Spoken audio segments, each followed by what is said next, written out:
Just give us like a really quick snapshot of how you were delivered, because your story is crazy. I think people need to see, how real this was in your life.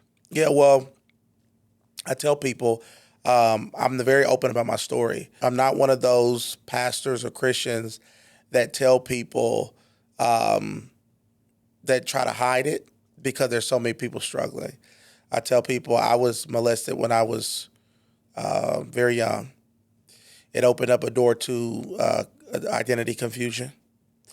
And, I started having same-sex attraction on top of a deep lust for women too.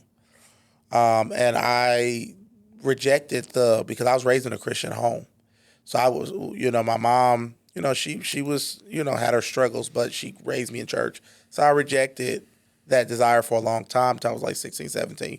Got into those immoral relationships with guys and girls. Had a girlfriend, was back and forth. And when I turned 17, I was also doing drugs heavy. I was on smoking K2. I was doing all type of crazy things. I tried to kill myself 3 times. Stabbed myself in the head with some scissors. Had a hole in my head. Had to go to the hospital several times to get my stomach pumped. Jeez. Because I tried to kill myself because I was depressed and suicidal. That whole thing about trying to stab yourself in the head with scissors is one of the darkest things I've ever heard, man. Yeah. Seriously, I mean, there's forms of trying to take your own life that seem like rather like quick, painless. That one is intense. Well, dude. I tried that later. I took a lot of pills, laid out in the middle of the grass. My mom had to rush me to the hospital. Had to pump my stomach. Jeez, man. And man, I was very dark. And when I turned 17, started feeling the call of God. Started to really feel that I was called to do something different. But I wasn't ready to leave my whole life until I had a nervous breakdown, had a hallucinogenic experience, heard the audible voice of the Lord tell me that I was called to preach the gospel. He was coming back soon, preach the gospel around the world. And I fell to my face, repented. God sent me a mentor that mentored me for the next 4 or 5 years. I was pretty much delivered of everything. But then 5 years into it, I went through a real traumatic season, and I fell away from the Lord. Well, I didn't fall away from the Lord, but I was a minister, and I was falling. I was backsliding. Mm-hmm. Hey, we're going to get back into the episode real quick, but I'm speaking to the entrepreneurs, the coaches, the consultants, the business leaders.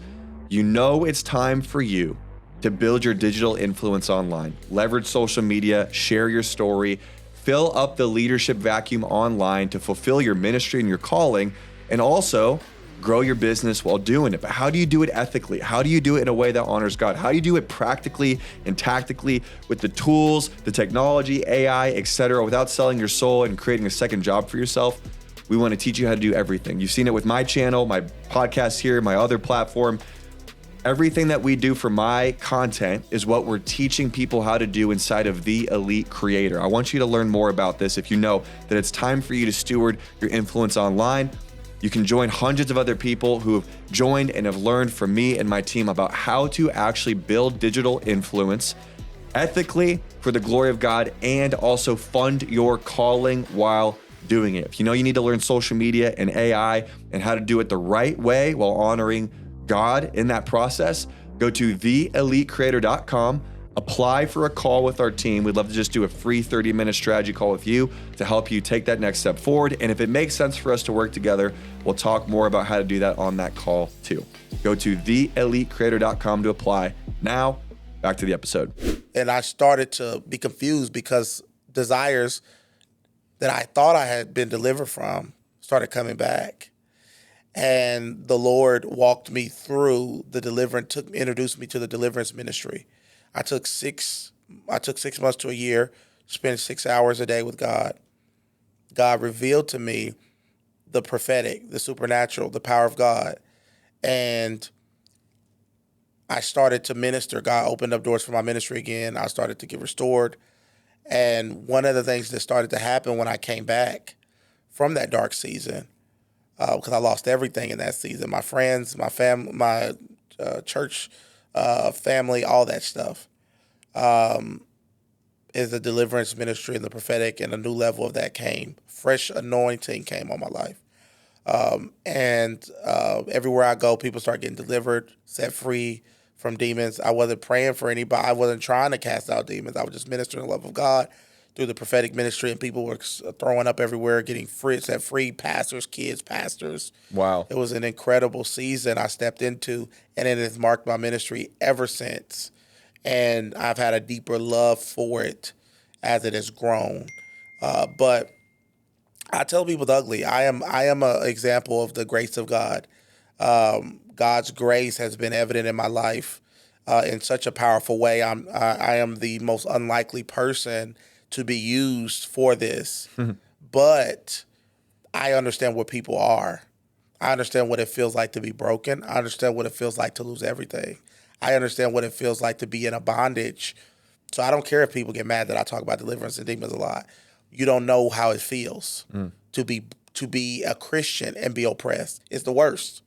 You're worse than an unbeliever, because at least they don't have the conviction of the Spirit destroying them all day, coming on them. You know, when that conviction, you love the Lord and you're in a bondage, you feel like you want to die every day, because it's like I'm grieving the one I love, but I feel like I'm doing everything they told me to do. I'm praying, I'm fasting.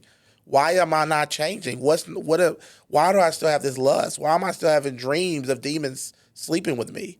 Why am I still having demons come in my house and move things? And then when I go tell my pastor, they look at me like I'm crazy. You know, I go to my pastor and he told me basically I'm not praying enough, you know, and I'm not fasting enough, or I'm being super weird, or I'm being super spiritual. I've been there. So that's what my ministry is for, those people. Those people who people have given up on. If you enjoyed that clip and you want to watch another video like it, you can just click right over here. Or if you want to see my other channel, Directed Life, full-length interviews and really deep conversations, you can click over here.